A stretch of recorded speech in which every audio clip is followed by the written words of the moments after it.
G'day folks, this is Dragon. I've just come back from a fairly long road trip. I actually spent 6 days on the highway in our dual cab that we purchased before Christmas.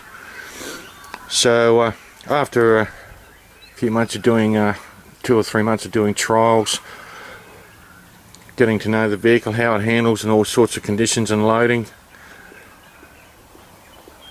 there's a feature here I'd like to point out that might help some people. Carrying extra fuel. Now this dual cab, I didn't get a chance to get a long range fuel tank fitted in before we went on the trip, so we opted for this type of jerry can storage system in the back of it. What's unique about this one is if you just have a look at this one.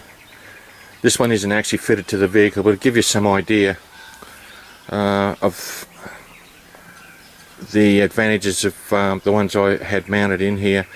Typically jerry cans on vehicles, some of them mounted externally, some are mounted internally or put on roof racks and things like that. You can see there in the back of this dual cab the upright system of storing fuel jerry cans. There's not a lot of room to lift that jerry can out of there, and yes, there are different types of designs of jerry can holders. I've got one there that it stands upright, but you actually slide it out to the left. It uses those canvas straps to hold it in, but this particular type of jerry can holder I use on my cargo trailers. But you can see there that using this type of jerry can holder, it's quite difficult to lift that out of there when it's full of fuel, given the height of the canopy. It's a fiberglass canopy, and the location up beside the inside of the vehicle. So what we decided to do was, for the trip, to carry extra fuel with us, was to use this particular type of system. Now this is more suited to roof racks or putting on top of vehicles. For me personally, I'm not keen on that concept. One is because, well, depending on what type of vehicle it is, it's very difficult to get these up and down off the top of the vehicle safely. Secondly, I've seen a lot of four-wheel drives that got roof racks on it, even the usual 4x2 vehicles, and they put a heavy load on the roof rack, and it makes them very top heavy, and as we say here in Australia, they have a tendency to fall over, and actually some situations vehicles have rolled because they're too top heavy, particularly for high clearance vehicles like four-wheel drives. So what I did was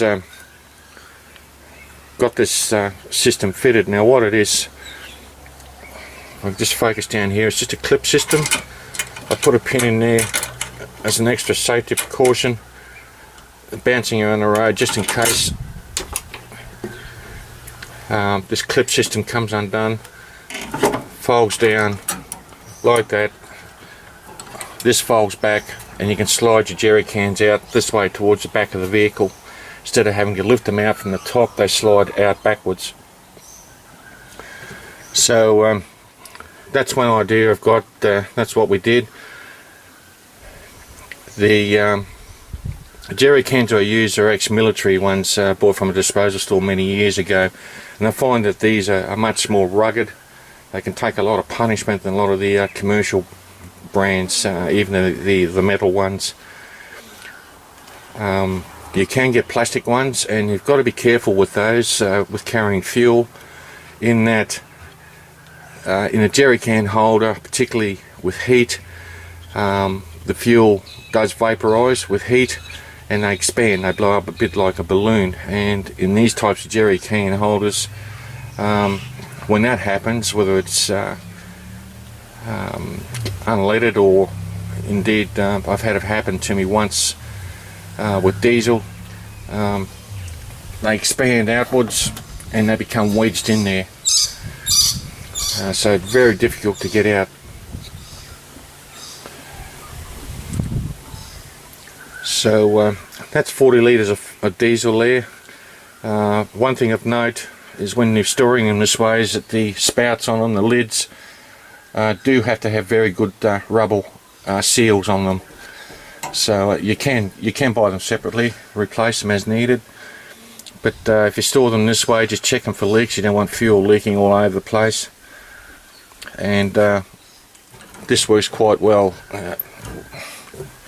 We did over 3,500 kilometres, and those jerry cans didn't move at all, and there were no fuel leaks at all. We also geared up for when we left here about 2 weeks ago. We're still getting a lot of rain. There's still a lot of road closures and so on.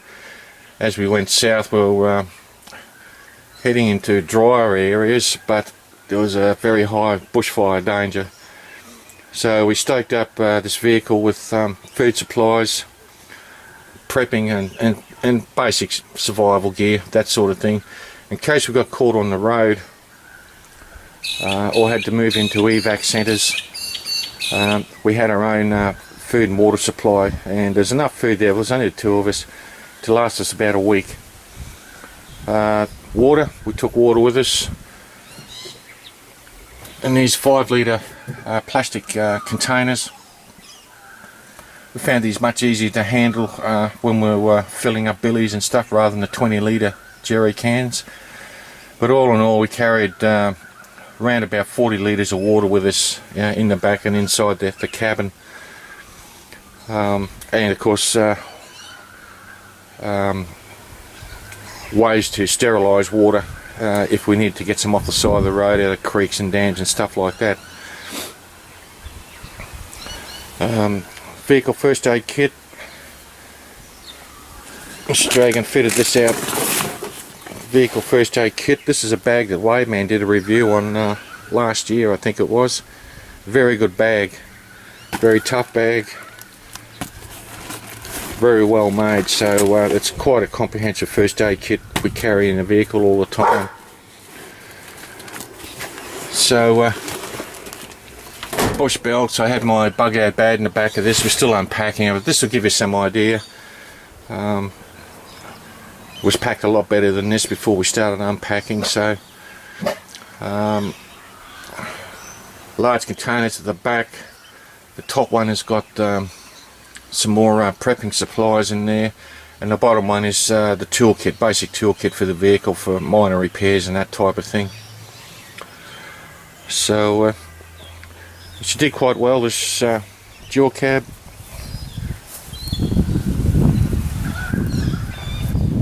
We didn't do a lot of off-road driving. There's one video shot I did, and I'll post that later, where we had to go off-road a bit, but it was mostly highway travelling.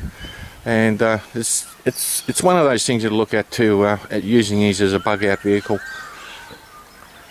She performed very well, and I haven't got a full comms package on it, but I had the UHF radio for the road channel 40, listening to road reports and that sort of thing from the truckers and other vehicles on the road. So this is the 2006 Nissan dual cab 3 litre turbo diesel.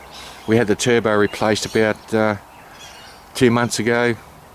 There was a particular design fault with the factory fit one, and we decided rather than risk it letting go and taking out the engine, we had it replaced with a brand new one.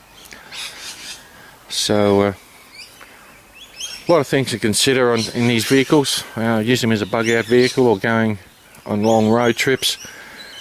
And I'll probably cover some of those points that I found personally myself that may help other people too. So that's pretty well it for this, folks. I've really got to refit the back of this. It packed alright, travelled alright. I'd like to put a false floor in this where a lot of the survival and prepping gear can be stored in there permanently, and I've got to look at a way of doing that. They do make factory ones for these, up around about $3.5 grand to have them fitted, so quite expensive, so I'll look at some other alternatives. So some information for you folks anyway, particularly that jerry can holder. If you're looking at storing fuel that way. Some vehicles you can certainly store them in jerry can holders outside the vehicle, depending on the type of vehicle, of course, whether it can be done.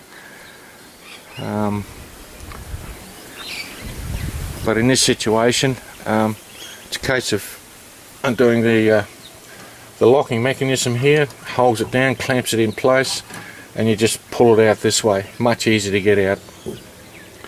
Alright folks, catch you later.